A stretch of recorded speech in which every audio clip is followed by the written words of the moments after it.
Hello, this is Roberta Russell, back again, and this is a sequel to what's known about permanent weight loss. This is about what you can apply in your own life with other people, and yourself, of course.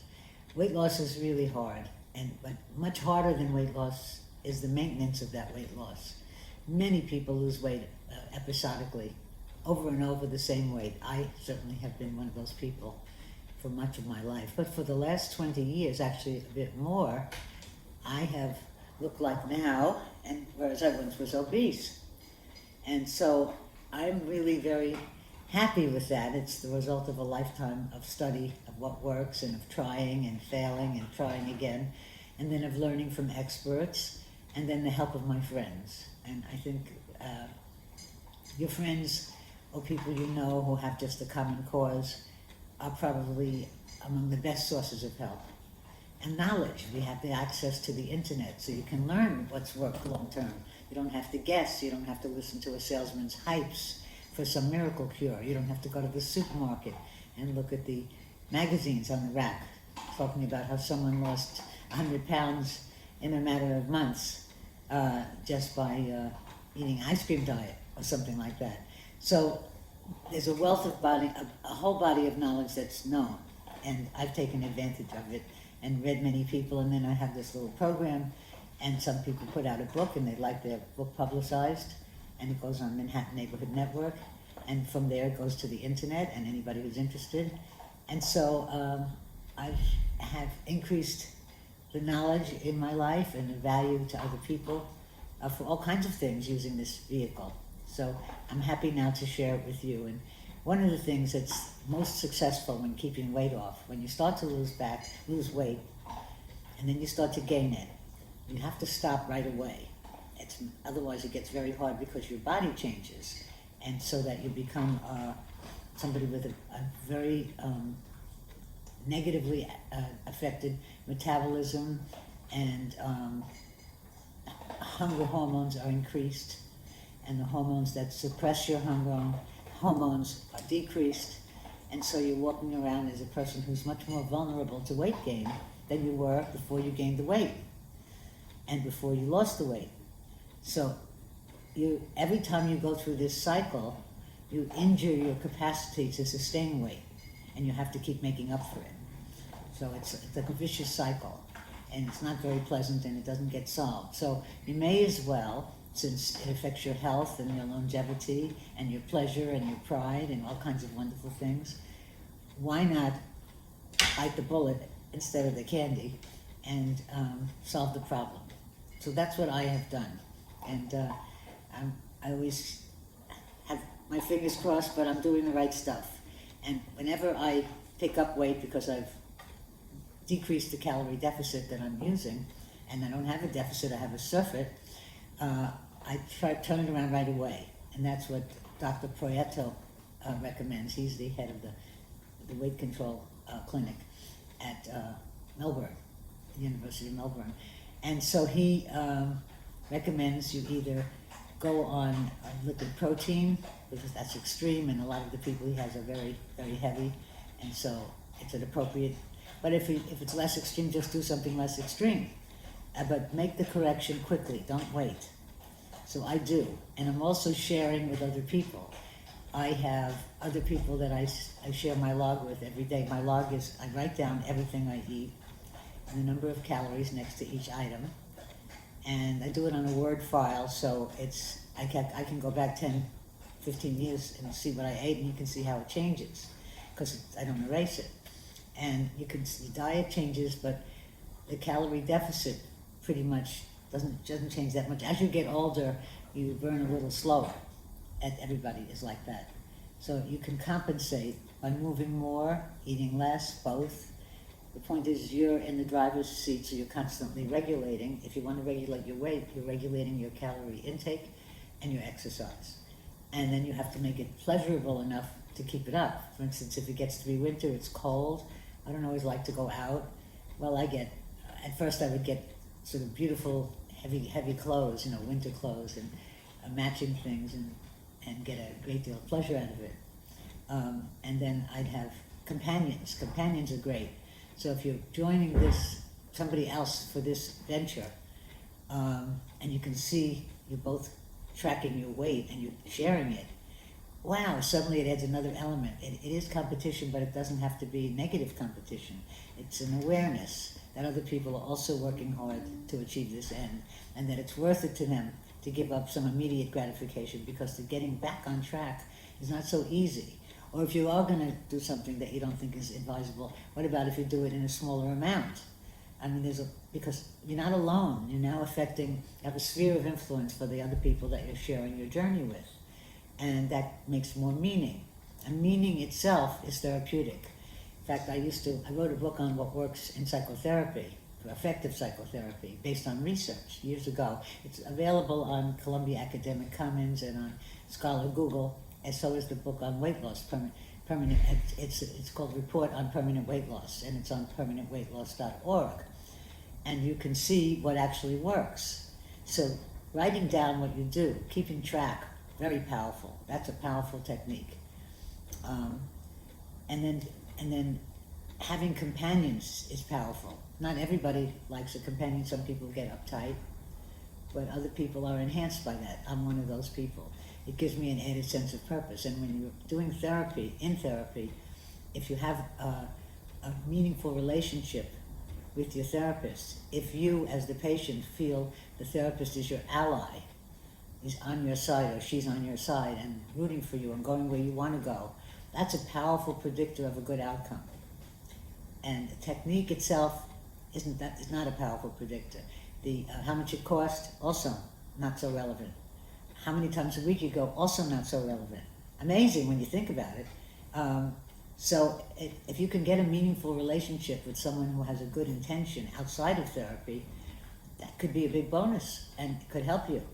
I remember when I was first discovered this by reading the research and writing a report for the New York Psychoanalytic Accrediting Association, I said to myself, what good is this? I mean, how can you use this? Because if the training institutes pick you on academic ability primarily and train you, and the training isn't what makes the difference, it's the person they pick. They could actually pick out who is going to be successful in the first few weeks when they try it, without worrying about the academic stuff, because it's a separate variable that's related but not entirely. So if you can find someone in your environment that's like-minded, and with the internet as an outreach, and even with me, you can reach me, I don't charge money, and I can try to connect you and do it with you, but you'd have to be willing, because I don't work with anybody who doesn't stick to it. If they don't stick to it, it's over. So of course we're successful, because we're very motivated. I'm motivated. I haven't missed a day of logging in 20 years. And I have people, some of whom are very constant, some aren't, but whoever's with me is doing it. And that provides an environment for me. So I'm thrilled to have discovered this, that the capacity for relationship, for creating meaning, for compassion, for care, for attention, all those capacities occur naturally. You can cultivate them, but some have more of that capacity than others. And when they pick people to train in training institutes based on that, they get a much better result with those people.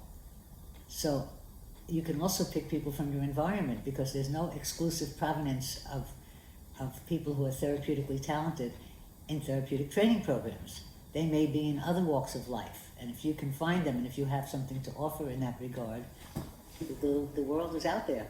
If you reach out and you do it in a way that allows you to get feedback and learn, you can improve your lot quite a bit. Self-help groups are powerful, but you don't even need a group. A buddy would be wonderful. So I have buddies, and I have a group, but it's all on Zoom now, whereas it used to be meeting in person. And it's wonderful. There's no geographic boundaries, and we share our problems, how we handle it. Like one person, for instance, has just had an operation, and I had a similar operation years ago, and the next day, after vigilantly logging all along, I was like 8 or 9 pounds heavier in one day, because they hydrate you. I had hips resurfaced, one hip at the time, and that's what happens. But I didn't gain weight. In fact, I lost weight afterwards, because I could exercise more. And I could walk 10 or 15 miles now and not get too tired. I could still manage, and nothing hurts. And so that changed my life for the better. And so I increasingly, I guess, up my expectations because it's matching reality.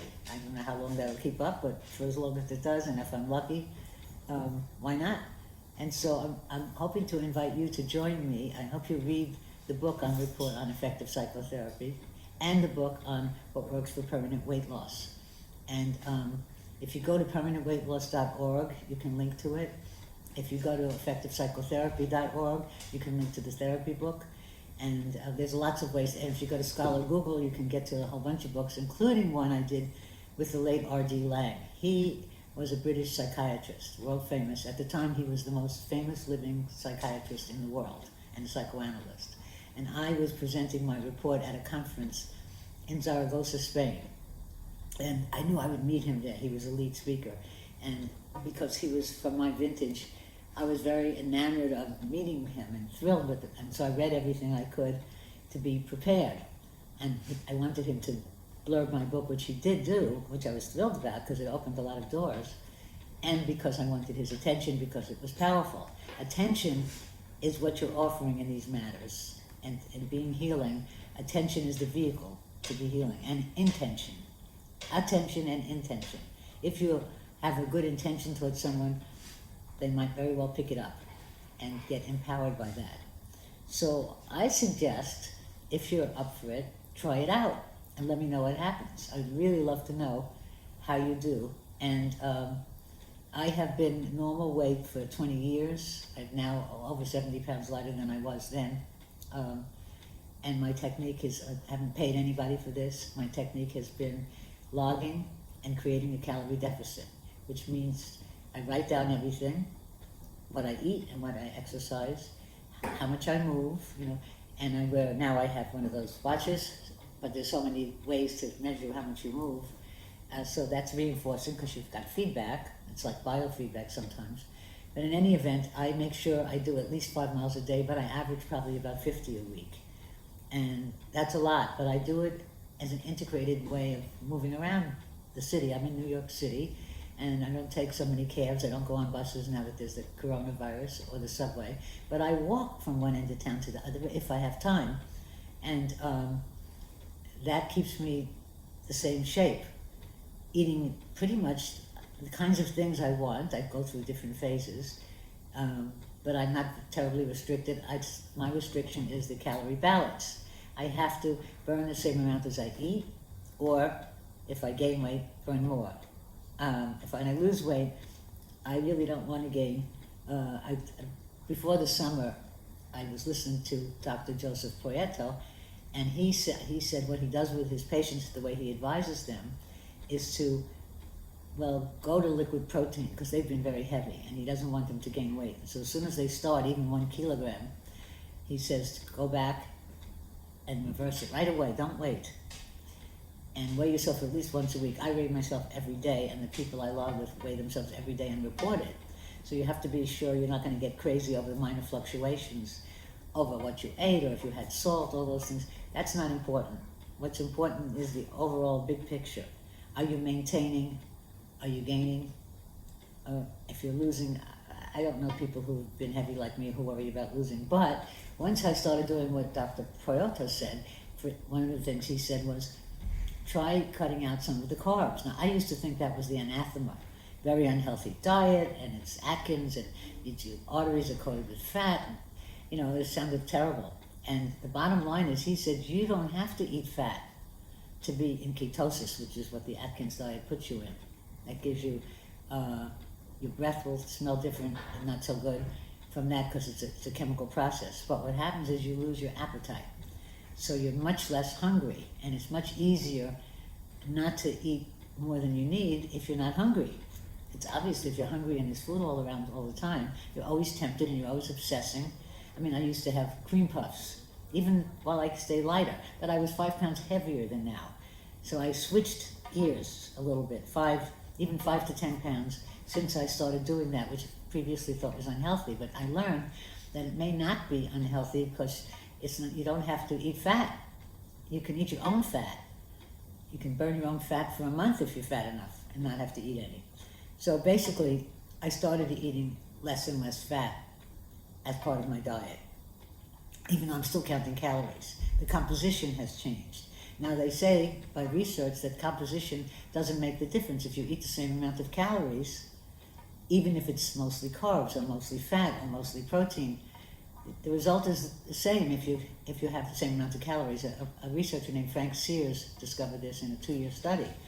It's real, but the people who are proselytizing about a particular diet, which they're selling with all the trappings, are not telling you about the Frank Sears study, because they want their particular combination to be the winning combination. When the bottom line is, maybe it's better for you, maybe it isn't. I'm not a nutritionist, and I don't know what your body is like and your chemistry is like, but I do know that whatever calories you eat, whatever the composition is, only the calorie count makes a difference, and with that, paired with the exercise. See, now here's my dog. She's saying hello, but you can't really see her. But anyway, so I'd like to share this with you. If you'd read the book, you'll get more of the details of the research. It's all based on research. And it also exposes claims that are not true, and you can see why. And if you, there's been a lot of people who've looked at this, even though it's not advertised and not sold. It is downloadable free. And if you find yourself intrigued and want to give it a try, I hope you'll let me know. So please, my email is RussellK, RussellK 100 @gmail.com, and permanentweightloss.org is the website, permanentweightloss.org, and Report on Effective Psychotherapy is the book, which you can download. EffectivePsychotherapy.org is the whole website about what works in therapy and what you can apply in your life. And the book by R.D. Laing is in many languages, but it's downloadable free in many languages, called R.D. Laing and Me, Lessons in Love. And what that is about, I did that with him because I came to him with the idea that if you compare, if you pair off a person and you have intentions together, let's say I wanted to lose weight, you want something else, or even the same thing, and we make a plan of action, and then we pair off with each other. So we have what you might call a therapeutic alliance. Neither of you has to be a therapist, but you have to have therapeutic intentions, you have to pay attention, you have to care, you have to be reliable so that you can be trustworthy, because trust is a big part of whether you have an alliance. If you can do all that, we decided we'd try and see. And so that was our book. We were characters in the book, and we tried to pair off. I wanted to lose weight and find a man who loved me, who I loved. And he, R.D. Laing, wanted to make more money. And it's an adventure story. It's a true story. It reads like a novel. It's got very good reviews. You can read it. It's called, the website that has that downloadable is rdlaing.org, rdlaing.org. And I think you may find it exciting, especially if you're contemplating a journey like that of your own. So that lasted 9 years, and then the book came out, and I did find a man who loved me, who I love, and we got married and stayed together for 28 years. We were inseparable. And I did lose the weight, but I gained it back when I first lost it with him, because I was fasting and doing it, until I learned really how it works. And more than 20 years ago, I lost the weight and kept it off. I mean, there was minor variations, but I've stayed normal weight for 20 years, even though I was obese then. So I don't see why, if you're motivated and you're intelligent enough to plan ahead, and you can resist the moment and have somebody else to report back to, which makes a difference, mainly me or whomever else you can find. If you're willing to stay the course, I would be thrilled to add you to my allies.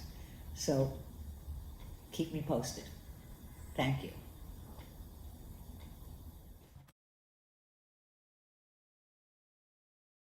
Well, I think one of the important lessons is to learn that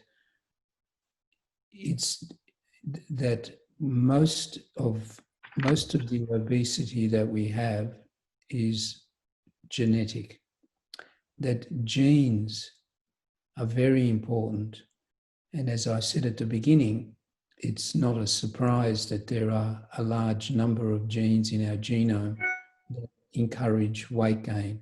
The evidence that weight is genetic comes from twin studies, both similarity Can you tell about that? That was very interesting. The to twins. each other. Yeah, there's identical twins have a high similarity in weight compared to fraternal twins. Claude Bouchard in Canada did a study where he overfed 12 pairs of identical twins. And when you do that study where you force feed people, you find that some put on weight and some don't. Isn't that amazing? And when the studies they did in the US, in New York, in fact, where they showed that when you force feed people, they burn more energy. When you underfeed them, the energy expenditure drops. But it's not metabolism that drops. It's fidgeting. Wow. You're looking for the fidgeting gene, right? There's a fidgeting gene, yes. That amazing. Almost certainly. Almost certainly there's a fidgeting gene that is stimulated to make people fidget more, those who are lean, that is, but those who have a tendency to weight, not so much. Well, somebody like you can't get fat so easily. Correct. Even if you tried, it would be. Whereas for somebody else, they'd blow up like a balloon in short order. Absolutely, because they don't compensate. You told the story of gluttony with Dante. Yes, Dante, yes. Because most people feel they're gluttons. Yes. Fat, and they're ashamed of themselves. But you get that straight with the Dante. Could you tell the Dante story? That's right. So Giacomo was his name. He was in hell because he was a glutton. So Dante put people with obesity in hell because it was a sin. Mm-hmm. But what did Dante know? I mean, about modern world. But anyway, so in these twin studies that were done in Canada, the twins tracked together. So if one twin put on a lot of weight, so did the other twin. If one twin didn't put on much weight, neither did the other one. And that suggests that there's a genetic predisposition to putting on weight if you're force-fed. And then the icing on the cake came from a study from Denmark where they recruited 540 individuals that had been adopted as babies. In Denmark, they keep very good records. They were able to track down the biological parents of these 540 people and asked the question, is there any similarity in weight between them and their biological mother? And there was. P-value 0.0001 statistical significance. That almost never happens in behavioral science. Correct. And is there any similarity in weight and the biological father? Yes, a little bit less, 0.02 statistical significance. But then they asked, is there any similarity in weight between them and their adoptive parents? The ones who brought them up, the ones who fed them, the one with whom they shared gut bugs, because you share your gut bugs with the people you live with, right? Absolutely, yes. And there was no relationship at all. Wow. Now, doesn't that tell you that weight is genetic? It does, indeed. And you say... An awful lot of that you've heard. An awful lot. Yeah. Well, you know, the people then might say, but how can it be genetic if it's a recent epidemic? Good question. Well, there's a phenomenon called epigenetic, where the gene sequence is not changed, but a gene can be switched on and off overnight. And the epigenetic mechanisms are multiple. The first one to be demonstrated takes your breath away. Really? During the Second World War in Holland, they had a famine. And what was discovered 50 years after the war was that the children of the women who were pregnant and in the first trimester when the famine started, but not the second or third trimester, only the first trimester, those women gave birth to children that went on to develop obesity. Wow. Now, if you think about what happens there, it does take your breath away. The fetus during the first trimester is wiring its brain. We have 100 billion neurons that have to find their partner. You figure out how that happens, by the way. And they have to find the right neuron to connect with. The fetus can sense that mum is not having enough to eat and wires itself to be ready for a harsh environment. Then it's born, and then Holland prospered after the Second World War. And so there was a mismatch between what the baby had prepared itself while in utero and what the reality was after birth. Is that called They became epigenetic? obese. And they became obese, and that's epigenetic. It's turned on by the environment, but it's there in the genes, dormant. Correct. Well, Wow. yes. So it's Yes. a survival. It's Yes. survival. Yes. Yeah. Isn't that amazing? Survival. Yes. Maybe joining in groups is a survival, taking care about Yes. each other. And maybe, I know you were once an altar boy, you're here to expiate the original sin of gluttony. Carrying on in a tradition to help you. Right. Yeah. Well, I'm so impressed with you and with all you found and what you're doing, and I'm very excited about where you're going next too. Do you want to say anything about that yet, or not yet? Okay. It's okay? Yeah. Just, okay, very good. Thank you so much. Pleasure. All the best. Bye. Bye-bye. Bye-bye.